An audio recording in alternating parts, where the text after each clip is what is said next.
The Wilderness Within You, Day 29, the Wednesday of Week 5. I'm reading from the Book of Common Prayer, Psalm 139, verses 1 to 10. O Lord, Thou hast searched me out and known me. Thou knowest my down-sitting and mine uprising. Thou understandest my thoughts long before. Thou art about my path and about my bed, and art acquainted with all my ways. For lo, there is not a word on my tongue, but Thou, O Lord, knowest it altogether. Thou hast beset me behind and before, and laid thine hand upon me. Such knowledge is too wonderful and excellent for me. I cannot attain unto it. Whither shall I go then from thy spirit? Or whither shall I go from thy presence? If I climb up into heaven, thou art there. If I go down to hell, thou art there also. If I take the wings of the morning and remain in the uttermost parts of the sea, even there also shall thy hand lead me, and thy right hand shall hold me. If I say, peradventure the darkness shall cover me, then shall my night be turned to day. Yea, the darkness is no darkness with thee, but the night is as clear as the day. The darkness and the light to thee are both alike.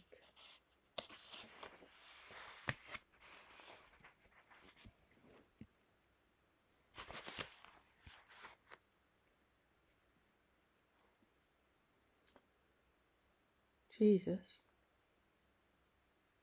I say quietly, Jesus, it is 4 o'clock in the morning, silent and quite dark.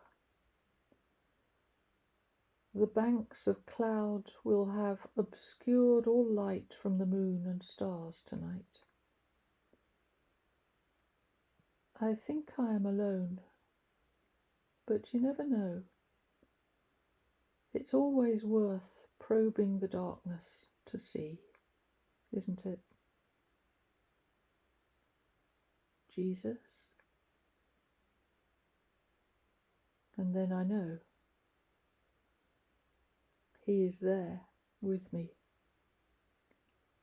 He is listening. How do I know this, here in the darkness, where no light gives? Because now I know Him. I would know Him anywhere. I can feel Him near. He is with me,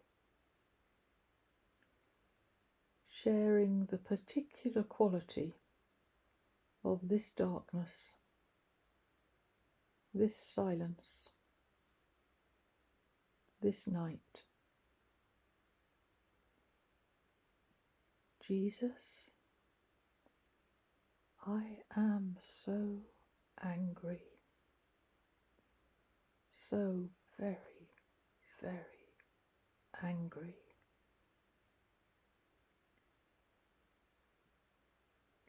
There is more than one kind of anger. A superficial kind shouts and blusters and swears, slamming doors and crashing things down. This is a different kind of anger. It is a complete rage. that so occupies the basement of my being that I feel I could never be free of it. It has grown out of pain long borne, a sense of deep injustice. It feeds on disappointment that verges on despair. I contain it as carefully as I can, because if this blows, it will take the whole house with it. No, make that the street, the town, my world. I am so angry. The dark silence continues for a while. Night silence has a texture, something like microfleece. The silence of night is not silky, but furry. It does not have the shine of daytime, the silky slip of twilight silence, the dry cotton silence of the afternoon. For a while, I just touch the silence, feeling things ease a little, because he is there. Would you like to tell me about it? He asks me, and his voice is quiet in the silence, does not intrude. His words widen silence into a receptive bowl of love. Such a surprising thing that the entire quality of night can be transformed by the presence of love. So I tell him about futilities and rejections, about the particular ache of insignificance and invisibility, about the long weary drag of never being able to make anything of this, and not being free to put it down and walk away either. I tell him about chances missed and work ruined, dreams that withered in their spring, the gradual erosion of hope, the slow, cold seeping in of meaninglessness. Bitter herbs the children of Israel ate to remind them of their long walk through the desert, chewing bitter herbs. The anger was not what I first took it for, a thing of itself. It is a red caul of hide from a skinned life, stretched over a chaos of useless effort. If this were smaller, I would weep for it, but it means too much for that. I can only sit still. There is no life left. Anger was its last flare. No life, no hope, no chance or opportunity. Only me and Jesus. I'm not sure what I expect him to say. I've grown tired of empty encouragements, of things said to cheer me up and help me look on the bright side.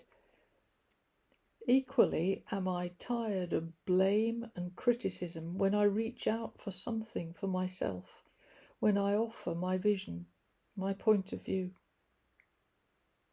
What can he say? Come on, it's not that bad. Things'll pick up, you'll see. Or worse, there are plenty of people in much more difficult circumstances than you. You should be grateful. Or, direst of all, we must put aside all anger. It's not the way of my disciples. Stop it. This night has become my night, my darkness. Even so, I find my attention shift a little from complete absorption with the burning core of rage that has got out of hand and begun to consume me, to a curiosity about his response. Jesus? This is what I did not expect.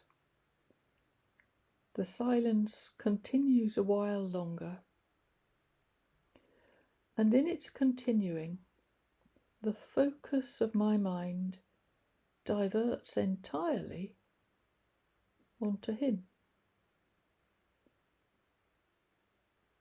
And in the silence, he reaches across and takes my hand. Here in the darkness, I am holding the hand of Jesus. Time passes. At last, I fall asleep.